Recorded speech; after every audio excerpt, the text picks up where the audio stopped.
autre lieu, pourtant peu accessible où la situation est préoccupante, l'Everest. Un premier cas de Covid. Un alpiniste norvégien a été détecté mi-avril sur le camp de base. Depuis, au moins 35 personnes ont dû être rapatriées vers la capitale du Népal, Katmandou. Le reportage de Angélique Forget et Marion Lawamène. Le coronavirus, jusque sur le toit du monde.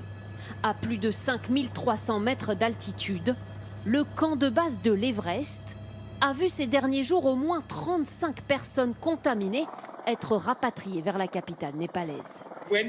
Quand on se promène dans le camp de base, on peut entendre dans certaines tentes les gens tousser. Ils sont malades, ça c'est sûr. Et ce que l'équipe médicale a confirmé, c'est que beaucoup ont de la fièvre. Face à l'épidémie qui progresse, grimpeurs et sherpas respectent désormais des mesures barrières en pleine montagne. À l'entrée des tentes, des panneaux interdits d'entrée ont été installés. Les groupes d'expédition ne se mélangent plus les uns les autres. On a des consignes extrêmement strictes de rester cloisonnés dans notre, au moins, expédition, aussi bien nous clients que les Sherpas. On a des gestes barrières très stricts. On doit absolument porter le masque quand on doit être amené à traverser le camp de base. Le premier cas Covid à avoir été recensé au pied de l'Everest, c'est ce Norvégien. Rapatrié en urgence à bord de cet hélicoptère, il est aujourd'hui tiré d'affaire et réalise qu'à 5000 mètres d'altitude, les effets de la maladie pourraient être catastrophiques.